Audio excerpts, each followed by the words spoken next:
अब पछताए होत क्या जब चिड़िया चुग गई खेत। जी हाँ गाइस, आज का हमारा टॉपिक है time management. So welcome to my channel Soli Swasthi. इस तरह की कुछ कहावतें हैं, जैसे कबीर जी बोल गए हैं, काल करे सो आज कर, आज करे सो अब, पल में प्रलय होएगी बहुरी करे को कब। कहावतें हैं टाइम पर, समय पर बनी हैं, जिनसे ये सीख मिलती है कि अगर सही समय पर सही निर्णय लिया जाता है तो लोगों की तकदीर बदल जाती है, लोगों के लाइफ में चमत्कार हो जाते हैं।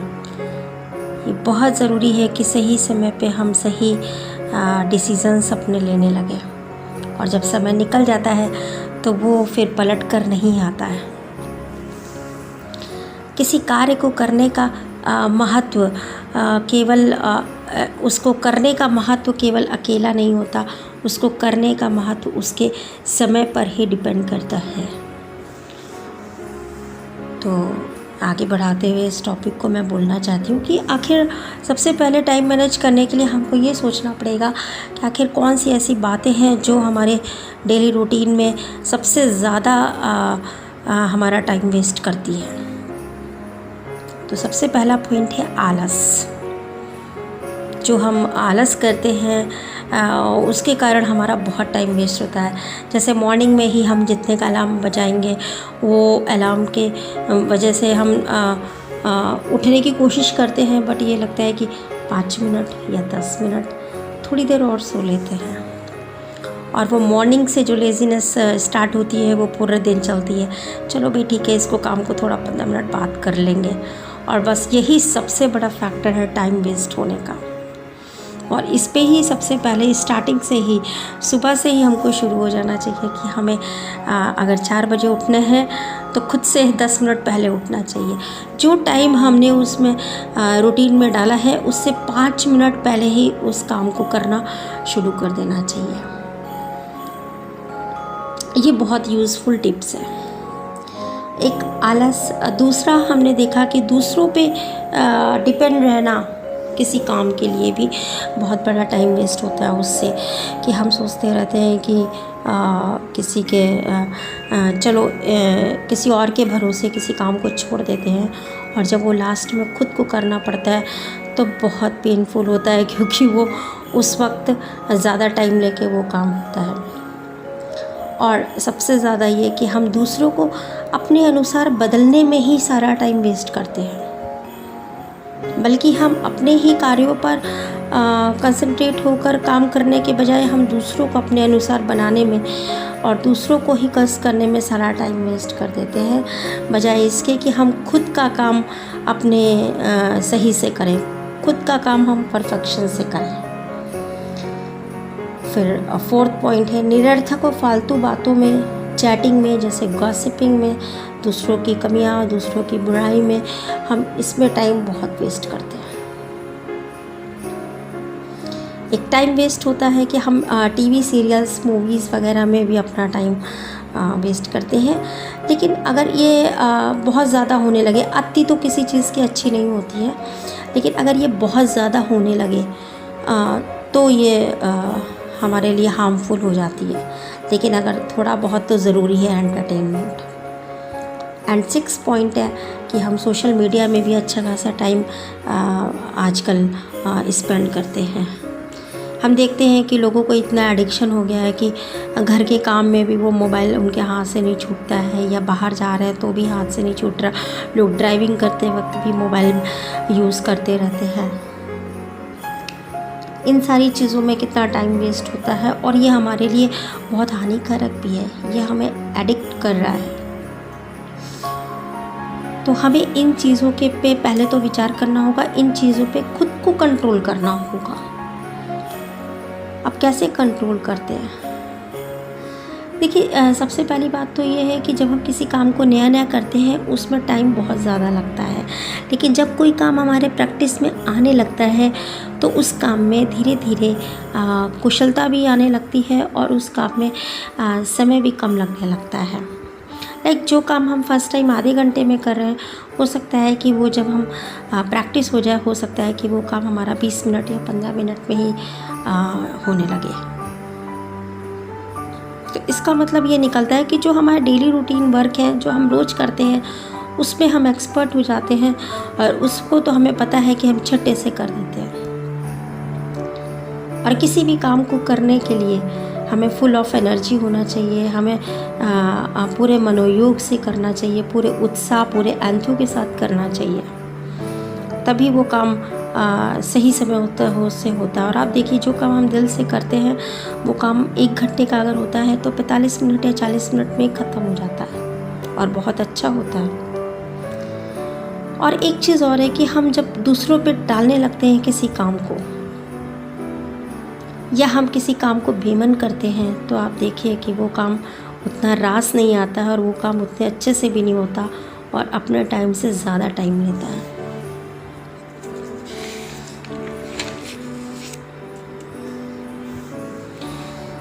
तो सबसे इम्पॉर्टेंट बात यह है कि हम कभी भी जो हमारे मेन टास्क हैं उनको मल्टीटास्किंग में ना शामिल करें। जैसे कि हम कई बड़े कामों को एक साथ ना करने की कोशिश करें, कि हो सकता है कि वो स्टार्टिंग में हमसे अच्छे से हो जाए बट बाद में वो हमें स्ट्रेस देने लगेंगे। तो मल्टीटास्किंग में हम हल्के फुल्के कामों को कर सकते हैं एक साथ, 2-3 हल्के फुल्के कामों को कर सकते हैं। जैसे एग्जांपल है, हम टूथब्रश करते करते एक अपनी एक्यूप्रेशर मैट पे, पावर मैट पे चल सकते हैं 5-10 मिनट। इस तरीके से हल्के फुल्के काम तो बल्कि मल्टीटास्किंग के लिए सही रहते हैं, बट ज़्यादा बड़े काम अगर करेंगे तो हो सकता है कि लॉन्ग टर्म में वो हमारे लिए नुकसानदायक हो। और गाइस, मैं ये 3 काम आपको ज़रूर बताती हूँ जो रात को सोने से पहले ज़रूर करना चाहिए।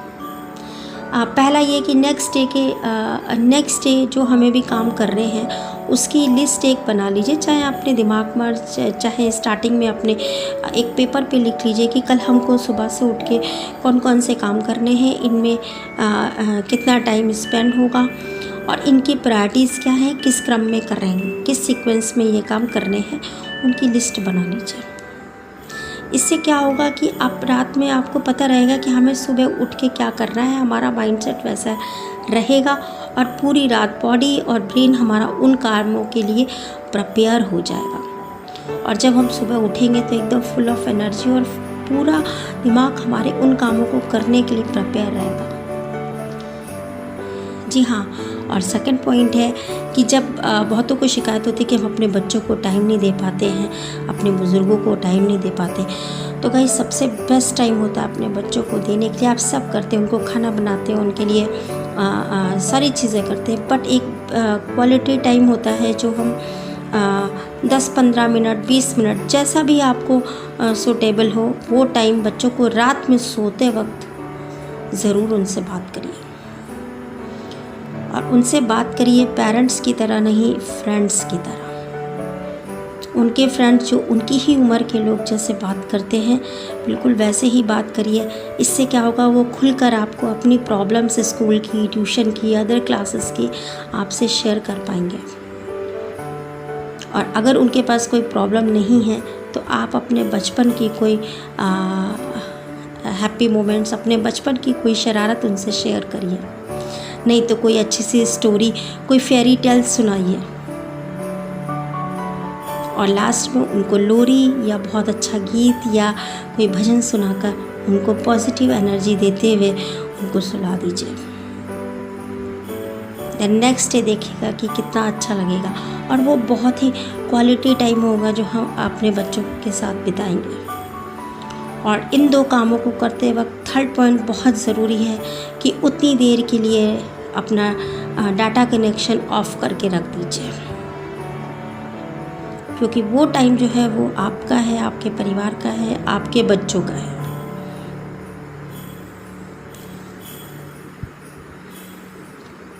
इस बात का विशेष ख्याल रखें, क्योंकि जब हम अपने बच्चों के लिए पेन उठाएंगे, सेक्रीफाइस करेंगे, तो वो हमें देखेंगे, तभी तो वो बड़े होकर हमारे लिए भी पेन उठाएंगे और हमारे लिए सेक्रीफाइस करेंगे। जो हम उनको देंगे वही हमको पलट कर वो देंगे।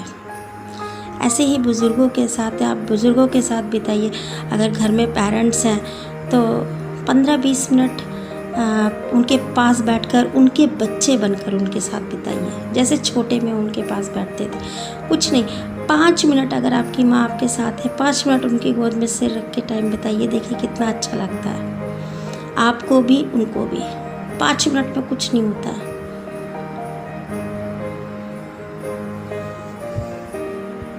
तो ये बहुत छोटी छोटी चीज़ें थी और इसको फॉलो कर सकते हैं। ये तीन तो मैंने मेन पॉइंट्स बता दिए। और फिर दिन में ये मैंने बताया कि आप मोबाइल को भी अपनी रिक्वायरमेंट्स के अकॉर्डिंग 2 आवरली या 4 आवरली अपने सोशल मीडिया को चेक कर सकते हैं। हमेशा उसको हाथ में लेने की कोई ज़रूरत नहीं है।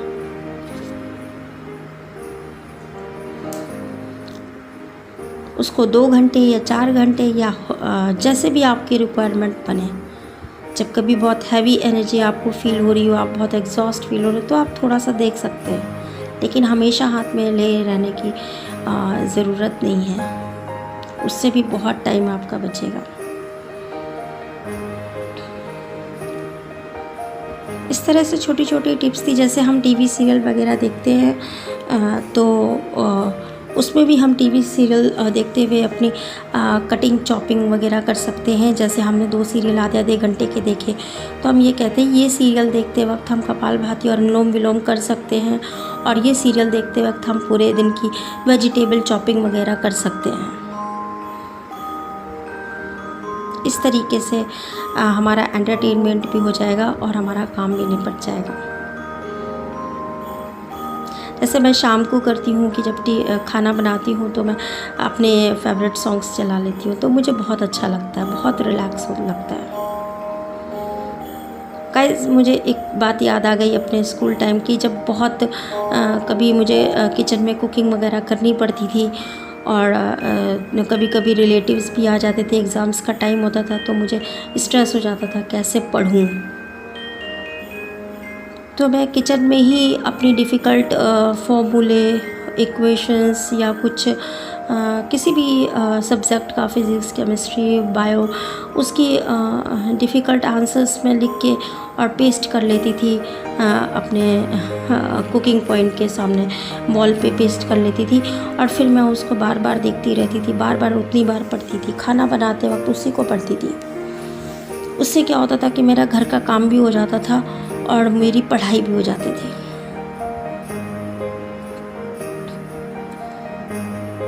इस तरीके से अपनी ही इंटेलिजेंस को यूज़ करके आप छोटी छोटी चीज़ों को करके अपने जीवन को बहुत ही संतुलित बना सकते हैं। अपने जीवन में समय का सदुपयोग करते हुए उसको अपने जीवन को पूरी तरीके से सुव्यवस्थित बना सकते हैं। इसके अलावा हर एक का अपना अपना टाइम मैनेजमेंट होता है। बच्चों का अलग होता है, हाउसवाइफ्स का अलग होता है, वर्कर्स का अलग होता है, जो ऑफिस गोइंग है उनका अलग होता है। आपको इस बारे में जो भी डाउट्स हो आप पूछ सकते हैं मुझसे, लेकिन एक टाइम टेबल ज़रूरी नहीं है कि हर एक के लिए सूटेबल हो और हर दिन सूटेबल हो। इसलिए मैंने बोला कि हर दिन सोने से पहले एक दिन पहले आप नेक्स्ट डे का अगर टाइम टेबल बना के सोएंगे तो वो आपके लिए ज़्यादा इजी रहेगा। सो गाइस, मैं यहीं पे अपनी वीडियो को विराम देती हूँ और मैं उम्मीद करती हूँ कि यह टिप्स आपके लिए बहुत यूज़फुल रहेंगी और मैं एक टिप और बोलना चाहती हूँ, क्योंकि वीडियो वैसे बहुत लंबा हो रहा है। जैसे आजकल तो लॉकडाउन चल रहा है, बट लोग रश में 1-1 2-2 घंटे जाम में फंसे रहते हैं, उस वक्त भी बहुत टेंशन में रहते हैं। तो अगर वो अपनी 4 व्हीलर में बैठे हैं तो वो वही बहुत सारे काम ऐसे कर सकते हैं कि फ़ोन पर ही अपने बच्चों से बात कर सकते हैं, उनकी प्रॉब्लम समझ के सुन के सॉल्व कर सकते हैं, अपने पेरेंट्स की, अपने रिलेटिव से बात कर सकते हैं। जो दूर है, जिनसे बात करने के लिए आपको एक्स्ट्रा टाइम नहीं मिलता है, आप उस वक्त कर सकते हैं। नहीं तो फिर आराम से कुछ नहीं तो रिलैक्स होकर कपालभाति, योगा या अनुलोम विलोम भी कर सकते हैं। ये काम हम ऑफिस में बैठकर भी कर सकते हैं। इस तरीके से टाइम का बहुत अच्छे से यूज़ होने लगेगा। तो इसको डेली रूटीन में लाना पड़ेगा। मैं इसी के साथ वीडियो ख़त्म करती हूँ। And thanks for watching guys. Thank you.